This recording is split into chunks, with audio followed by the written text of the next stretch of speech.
I was 17 when I joined the Wilderness Survival Program at my high school. It was supposed to be this amazing 3-day expedition in the Cascade Mountains where we'd learn to build shelters, start fires without matches, and basically prove we could survive on our own. I was excited about it, mainly because my girlfriend Sarah signed up too, and we thought it would be romantic camping under the stars together. But the universe had other plans.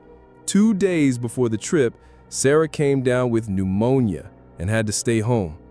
The instructor, Mr. Henderson, explained that each participant needed their own designated camping area as part of the survival challenge. We were supposed to be completely self-sufficient, with our assigned spots at least 200 yards apart from each other. No shared tents, no buddy system. Just you, the wilderness, and whatever skills you could muster. The bus dropped us off at the trailhead on a Friday afternoon in late October. The air was crisp and smelled of pine needles and dying leaves. There were 8 of us total, and after a brief safety meeting, Mr. Henderson handed out maps with our individual camping locations marked in red circles. Mine was designated as Site 7, nestled in a small clearing surrounded by towering Douglas firs about a half-mile from the main trail. The hike to my spot took longer than expected. My backpack felt heavier with each step, loaded down with my sleeping bag, tarp, rope, water purification tablets, and 3 days' worth of emergency rations. By the time I reached Site 7, the sun was already beginning its descent behind the mountain peaks, casting long shadows through the forest. I spent the next hour setting up my shelter. It was harder than Mr. Henderson had made it look during our practice sessions. The tarp kept slipping, the rope knots wouldn't hold, and I must have repositioned everything 3 times before I was satisfied. By then, darkness was creeping in fast, and I realized I still needed to gather firewood and set up my water collection system. As I worked by the light of my headlamp, collecting dry branches and pine cones for kindling, I kept hearing these strange little sounds in the forest around me. Twigs snapping, leaves rustling. At first, I figured it was just small animals going about their business. Squirrels, maybe raccoons. But there was something rhythmic about it, almost deliberate, that made the hair on the back of my neck stand up. I managed to get a small fire going just as the last traces of daylight disappeared completely. The flames provided a comforting circle of warm light, but they also made everything beyond their reach seem impossibly dark. I ate my dinner of beef jerky and trail mix while listening to the forest sounds around me. Owls hooting in the distance, the occasional crack of settling wood, and underneath it all, those same subtle noises I had been hearing earlier. Around 10 o'clock, I crawled into my makeshift shelter and tried to get comfortable in my sleeping bag. The ground was harder than I had expected, even with the pine needles I'd gathered for padding. Every time I shifted position, the tarp above me crinkled loudly. But eventually, exhaustion won out, and I drifted off to sleep. I woke up to the sound of breathing. Not my own breathing. This was coming from outside my shelter, maybe 6 feet away. Slow, deliberate inhales and exhales, like someone trying very hard to be quiet, but not quite succeeding. My heart immediately started hammering against my ribs. I lay perfectly still, straining to hear over the sound of my own pulse pounding in my ears. The breathing continued for what felt like an eternity, but was probably only 30 seconds. Then I heard footsteps. Soft, careful steps circling my campsite. Whoever it was knew how to move quietly through the forest, but they couldn't completely eliminate the sound of boots crushing dry leaves and pine needles. I wanted to call out, to ask who was there, but my throat felt like it had closed up completely. Part of me hoped it was just Mr. Henderson doing some kind of midnight safety check, but something deep in my gut told me that wasn't the case. The footsteps were too careful, too deliberate, and there was something predatory about the way they moved, like an animal stalking its prey. The circling continued for several minutes.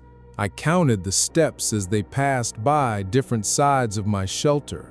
12 steps along the front, 15 along the left side, 10 along the back, 13 along the right side. Then the pattern would repeat. Always the same count, always the same measured pace. Eventually, the footsteps stopped and I heard the breathing again. This time, it was right next to my head, separated from me by only the thin tarp material. I could actually feel warm breath seeping through the fabric.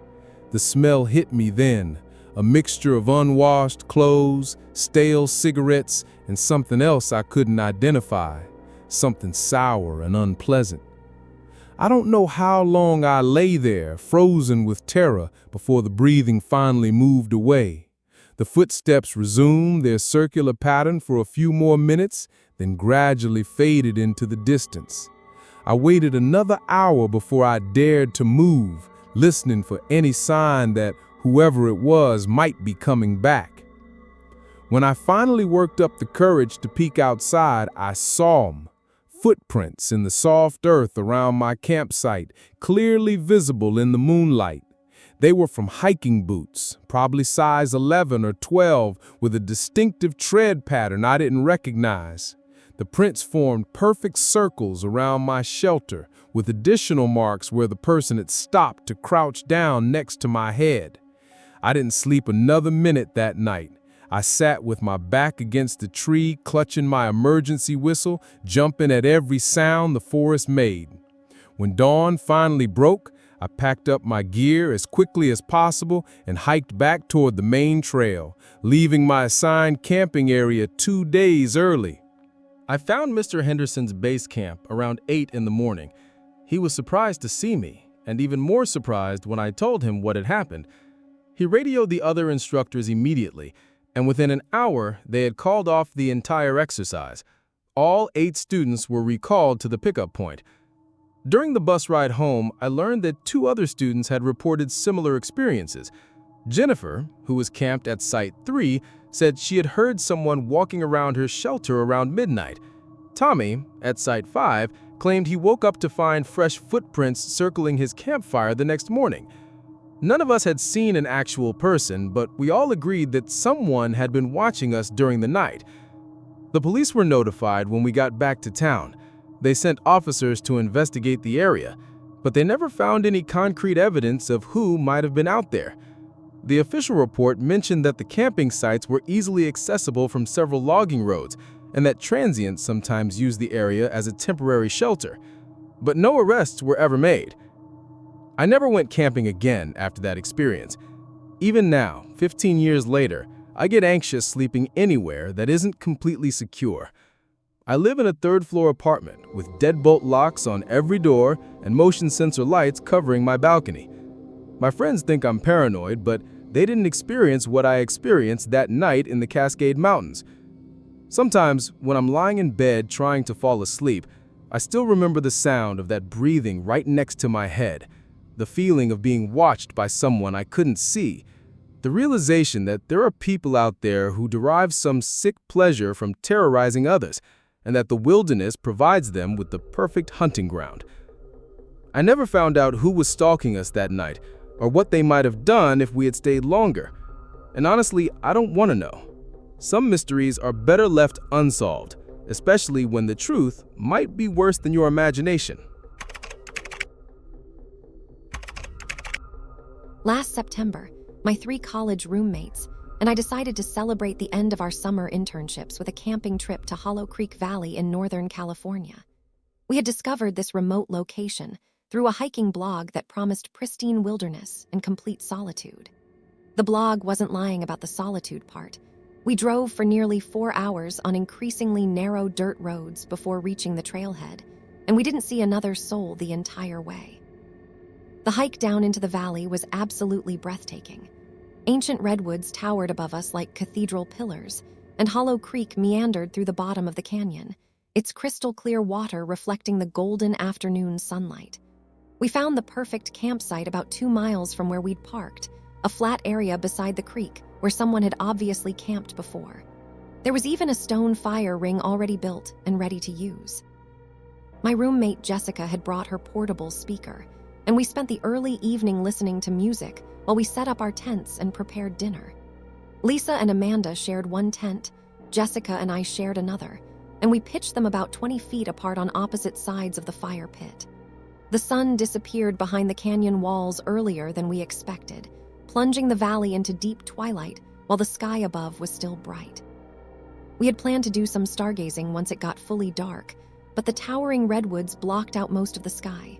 Instead, we sat around the campfire telling stories about our worst dating experiences and laughing until our sides hurt. Jessica had brought a bottle of wine, and between the four of us, we polished it off pretty quickly. By 10 o'clock, we were all feeling pleasantly buzzed and ready for bed. I was just starting to drift off when I heard it, singing. At first, I thought it might be Jessica humming in her sleep. She sometimes did that when she'd been drinking. But as I listened more carefully, I realized the sound was coming from outside our tent. It was a woman's voice, high and clear, singing what sounded like a lullaby. The melody was hauntingly beautiful but completely unfamiliar to me. I nudged Jessica awake and whispered, "Do you hear that?" She sat up and listened for a moment, then whispered back, "Is that Lisa or Amanda?" We both stuck our heads out of the tent and looked toward the other tent. It was dark and silent. The singing was definitely coming from somewhere else in the campsite, but we couldn't see anyone. The voice seemed to be moving slowly around the perimeter of our camp, always staying just beyond the dying glow of our campfire. "Hello," I called out softly. "Is someone there?" The singing stopped immediately. The silence that followed was somehow more unnerving than the mysterious voice had been. Jessica and I looked at each other with growing concern. "Maybe it's another camper," Jessica suggested, but her voice was uncertain. "Out here in the middle of nowhere, at 10:30 at night," I shook my head. "Something's not right." We heard a zipper opening, and Lisa's head emerged from the other tent. "Did you guys hear that singing?" she whispered urgently. "You heard it too." I felt a chill run down my spine. Amanda and I both heard it. It woke us up. It sounded like it was right outside our tent. The four of us huddled together by the dying embers of our fire, straining our ears for any sound. The valley was eerily quiet now. Even the creek seemed to be flowing more softly than before. No insects chirping, no owls hooting, no rustle of small animals in the underbrush, just an oppressive, unnatural silence. Then the singing started again. This time it was closer, and I could make out some of the words. It was definitely English, but the lyrics were strange and disturbing. Something about sleeping children in the ground and dreams that never end. The melody was the same beautiful, hypnotic tune, but the words made my skin crawl. "We need to get out of here," Amanda said, her voice shaking. "Right now." "It's pitch black out there," Lisa protested. "We'll never find our way back to the car in the dark." The singing voice began to circle our campsite again, and this time we could hear footsteps accompanying it. Soft, deliberate steps on the forest floor, moving in a slow clockwise pattern around our tents. But here's the thing that really terrified us. We could see the entire campsite in the firelight, and there was nobody there. The voice and footsteps were completely invisible. Jessica grabbed a flashlight and swept the beam in the direction of the singing. The light revealed nothing but empty forest, yet the voice continued its haunting melody as if the singer was standing right in front of us. The footsteps never paused, never changed rhythm, completely unaffected by the bright light. "This is impossible," I whispered. "Where is she?" As if in response to my question, the singing suddenly moved directly overhead. The voice was now coming from somewhere above us, as if the singer was floating in the air about 10 feet off the ground. The melody grew louder and more intense, and I could hear additional verses about children lost in sleep and mothers calling from the deep. Amanda started crying. Lisa was hyperventilating. Jessica kept sweeping her flashlight back and forth, desperately searching for the source of the voice. And I just sat there, paralyzed by the realization that we were dealing with something that defied all logical explanation. The singing continued for what felt like hours, but was probably only 15 minutes. It moved around and above us in impossible patterns, sometimes seeming to come from multiple directions at once. Sometimes the voice would multiply into a chorus of identical singers, all performing the same disturbing lullaby in perfect harmony. Finally, just as suddenly as it had begun, everything stopped. The singing cut off mid-note, the footsteps ceased, and the natural sounds of the forest gradually returned. Crickets began chirping again. An owl hooted somewhere in the distance. The creek resumed its normal babbling. We didn't speak for several minutes, all of us listening intently for any sign that the phenomenon might return. When it became clear that whatever had been haunting us was gone, we made a unanimous decision to pack up immediately and hike out in the dark. It took us 3 hours to find our way back to the car, stumbling through the forest with our flashlights and phone lights. We must have taken several wrong turns because the hike that had taken us 45 minutes in daylight stretched into a nightmare of scratched arms, twisted ankles, and growing panic. But eventually, we saw our headlights reflecting off our car's windshield, and I have never been so relieved to see anything in my entire life. We drove straight home, arriving at our apartment just as the sun was coming up. None of us slept that day. We spent hours on the internet, searching for any information about Hollow Creek Valley, ghost sightings, or unexplained phenomena in the area. What we found made us wish we had never gone there in the first place. Apparently, Hollow Creek Valley has a history dating back to the 1800s. There had been a small settlement there during the Gold Rush era, including several families with young children. According to local historical records, an outbreak of scarlet fever had swept through the community in 1887, killing most of the children in the valley. The survivors had abandoned the settlement, leaving behind a makeshift cemetery where they had buried their loved ones. But here's the part that really got to us. Multiple sources mentioned reports of singing voices in the valley, particularly at night. Hikers and campers had been reporting the phenomenon for over a century. The descriptions were always remarkably similar: a woman's voice singing a lullaby with disturbing lyrics about sleeping children. Some witnesses claimed to see ghostly figures, but most, like us, only heard the voices. One blog post from 2018 mentioned that a team of paranormal investigators had spent a weekend in the valley with recording equipment. They captured several hours of the singing voices, but when they played back the audio, their equipment had only recorded silence. Whatever was creating the sounds existed on a frequency that electronic devices couldn't detect. I've never been camping since that night, and I probably never will again. The rational part of my brain tries to convince me that there must be some logical explanation for what we experienced. Maybe it was an echo effect from the canyon walls. Maybe there was another group of campers somewhere nearby that we couldn't see. Maybe the wine had affected our perception more than we realized. But deep down, I know what we heard was real, and it was not of this world. Sometimes, late at night when I'm trying to fall asleep, I can still hear that haunting melody echoing in my memory. The same beautiful, terrible lullaby about children sleeping forever in the ground, sung by a voice that belonged to someone who died over a century ago. I've warned other people about Hollow Creek Valley, but most of them just laugh and assume I'm making up ghost stories. That's fine with me. The fewer people who go there, the better. Some places are meant to remain undisturbed, and some voices are meant to sing alone in the darkness, mourning losses that time can never heal. 3 years after finishing my master's degree in environmental science, I decided to take a solo photography expedition to document the effects of climate change on the alpine ecosystems of the Rocky Mountains. I had been awarded a small research grant, and this trip was supposed to be the foundation for my doctoral thesis. I planned to spend 2 weeks completely alone in the Sawtooth Wilderness, capturing images of glacial recession, changing vegetation patterns, and wildlife adaptation. I chose the most remote area I could find on the maps, a region called Devil's Backbone Ridge that required a 12-mile hike just to reach the base camp area. The nearest road was a logging trail that hadn't been maintained in over a decade, and the ranger station was 40 miles away. It was exactly the kind of isolation I needed for serious scientific work, far from any human interference or distraction. I packed my gear meticulously, A professional digital SLR camera with multiple lenses, 3 backup battery packs, solar charging equipment, and a weather-resistant laptop for cataloging images, and enough food and water purification tablets to last 3 weeks if necessary. This was meant to be a serious research expedition, not a casual camping trip. The hike in took me 2 full days.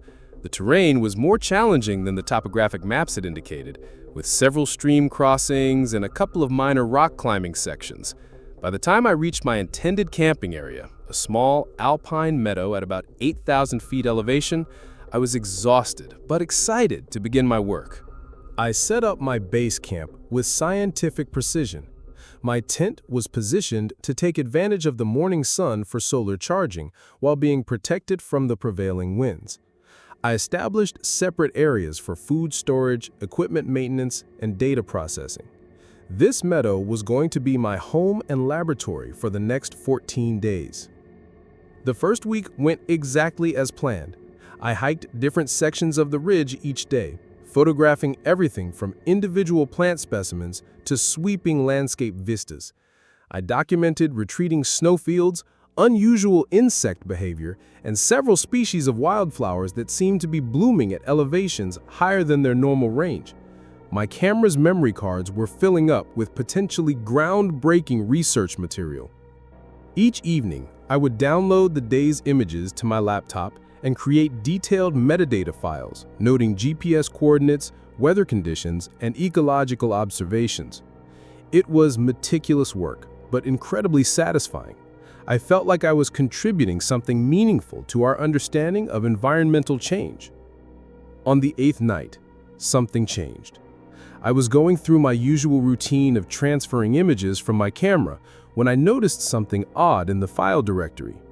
There were 3 photos that I didn't remember taking. The timestamps showed they had been captured at 2:47 a.m. the previous night while I was asleep in my tent. The file names were completely different from my systematic naming convention. Instead of my usual format, they were labeled observer001.jpg, observer002.jpg, and observer003.jpg. My hands were shaking as I opened the first image. It was a photograph of my tent, taken from about 50 feet away. The image was surprisingly clear, as if it had been shot with a flash, but I could see myself sleeping inside the tent through the slightly translucent tent fabric. The angle was wrong, though. The photo had been taken from an elevated position, as if the photographer had been standing on something tall or floating in the air. The second image was even more disturbing. It was a close-up shot of my face while I was sleeping, clearly taken from inside my tent. I could see every detail: my closed eyes, the way my mouth was slightly open, even the small scar on my chin from a childhood accident. But here's the thing that made my blood run cold.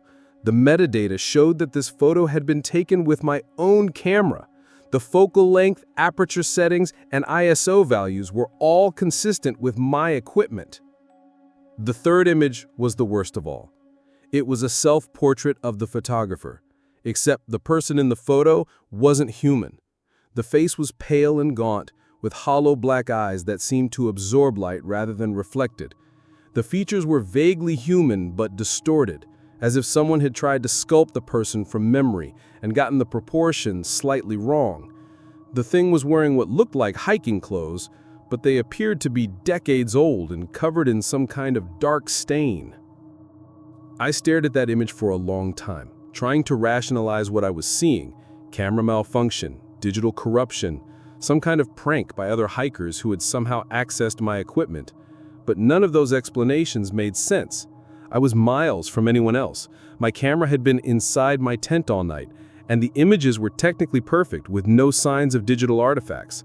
I spent the rest of that night sitting outside my tent with my back against the boulder, holding my camera and scanning the darkness around me. Every shadow looked like it might be hiding something. Every sound made me jump. The wind through the pine trees sounded like whispers. The moonlight, playing across the meadow, created shapes that seemed to move when I wasn't looking directly at them. When dawn finally broke, I made a decision that probably saved my life. I was packing up my gear to leave immediately when I heard the camera's shutter click behind me. I spun around to see my camera sitting on a rock about 10 feet away, exactly where I had left it while I was rolling up my sleeping bag. But it had just taken a photo by itself. With trembling hands, I picked up the camera and checked the LCD screen. The most recent image showed me from behind, bending over my backpack. But in the background, clearly visible about 20 feet behind where I was standing, was the same pale, gaunt figure from the previous night's self-portrait. It was watching me with those horrible, empty eyes, and this time I could see that it was smiling. I didn't bother to pack carefully. I shoved everything into my backpack as quickly as possible and started hiking toward the trailhead. The 12-mile hike that had taken me 2 days on the way in, I completed in 6 hours of non-stop power hiking. I didn't pause to rest, eat, or even drink water until I could see my car in the distance. When I got home, I immediately transferred all the images to my computer and then formatted every memory card multiple times. I wanted those photos completely erased from existence. But even after deleting everything, I couldn't stop thinking about what I had seen. The more I analyzed the situation, the more disturbed I became. The figure in the photos had been carrying camera equipment. Old equipment from what I could tell, but definitely photographic gear. And it had somehow been able to operate my camera remotely, or even possess it entirely. What if I wasn't the first photographer to visit that area? What if other researchers or artists had encountered this thing before me? I started digging through online databases of missing persons reports in the Rocky Mountain region. What I found confirmed my worst fears. Over the past 30 years, at least 7 photographers had disappeared in wilderness areas within 100 miles of Devil's Backbone Ridge. Some were professionals on assignment. Others were amateur nature enthusiasts. But they all had one thing in common. Their cameras were never found with their bodies, when bodies were found at all. I never returned to finish my research project. I told my advisor that I had experienced equipment failures and needed to redesign the entire study. The grant money was wasted and my doctoral thesis had to be completely reimagined around a different topic. But I couldn't bring myself to go back to that place, or any remote wilderness area for that matter. Sometimes I wonder if I made the right decision by leaving so quickly. Maybe I could have learned something valuable about this phenomenon, documented it properly, warned other researchers about the danger. But then I remember those hollow black eyes staring at me from my camera's LCD screen, and I know that some knowledge isn't worth pursuing. I still do photography, but only in populated areas now. City parks, botanical gardens, places where there are always other people around. I've sold all my wilderness camping equipment and bought a nice apartment with good security and plenty of neighbors. My friends think I've become paranoid and antisocial, and they're probably right. But every now and then, when I'm reviewing photos on my computer, I'll notice a file that I don't remember creating, or I'll see a shadow in the background of an otherwise normal image that looks almost human, but not quite. When that happens, I delete the photo immediately and try not to think about what it might mean, because I know that thing is still out there, somewhere in the wilderness, collecting images of unsuspecting photographers, and someday, it might decide that the distance between us isn't far enough anymore. My husband Derek and I had been planning our anniversary camping trip for months. We wanted something special for our 5th year together, somewhere we could disconnect from our hectic lives in Seattle and really focus on each other.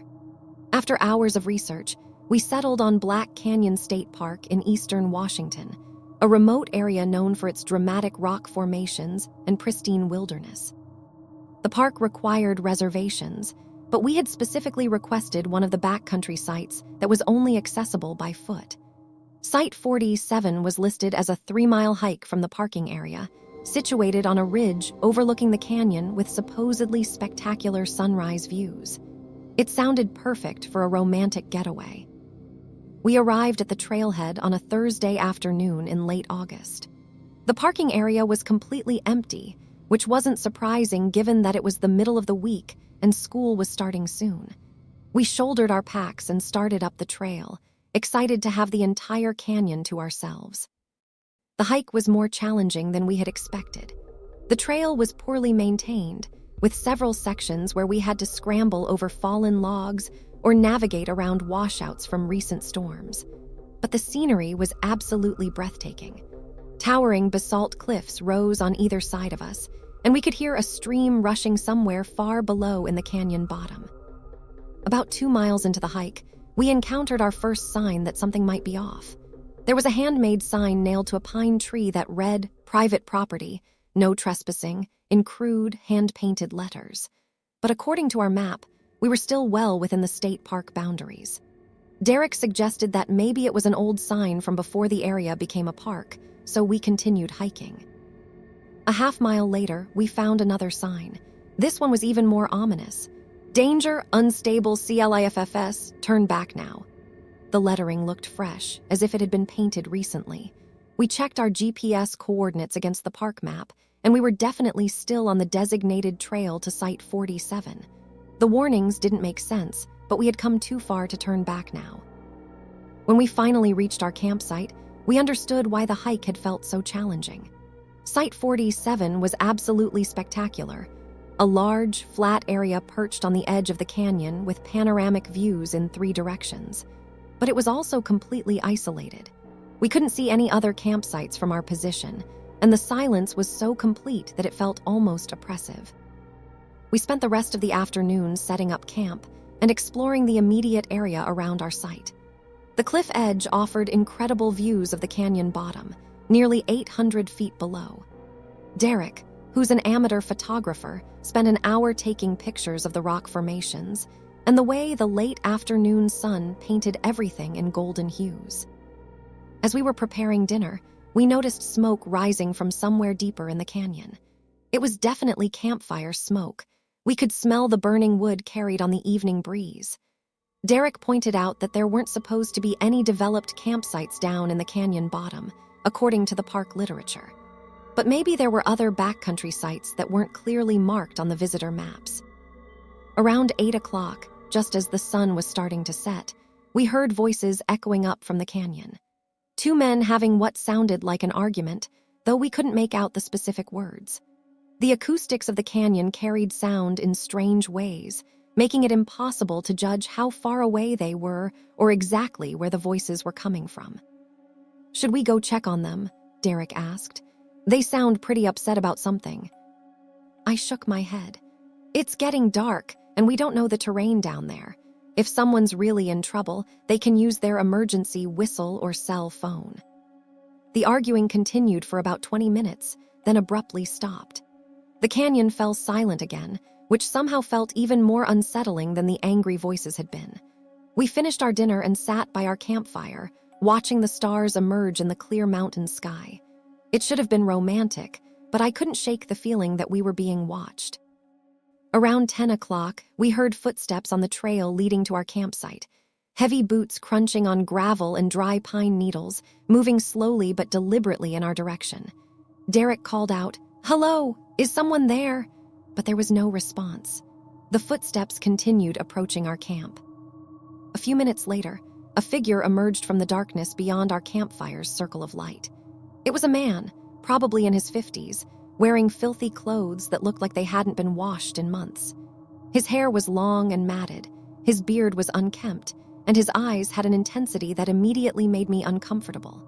He was carrying a large hiking pack that seemed to be stuffed with far more gear than any normal backpacker would need. "Evening, folks," he said, his voice rough and gravelly. "Didn't expect to see anyone way out here. This is usually my territory." Derek stood up and extended his hand in greeting. "Hi there, I'm Derek, and this is my wife, Sarah. We have a reservation for Site 47. Are you camping nearby?" The man ignored Derek's outstretched hand and instead fixed his gaze on me.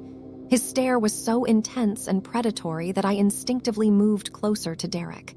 "Name's Thomas," he finally said. "Been living out here for..." "Oh, must be going on 3 years now. Don't get many visitors." "Living out here?" I asked. "You mean camping?" Thomas laughed, but there was no humor in the sound.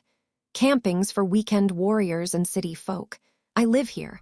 Built myself a real nice setup down in the canyon. Solar panels, rain collection system, even got a little garden growing. Completely off the grid, just the way I like it. Derek and I exchanged glances. Living in a state park wasn't legal, and certainly not for 3 years.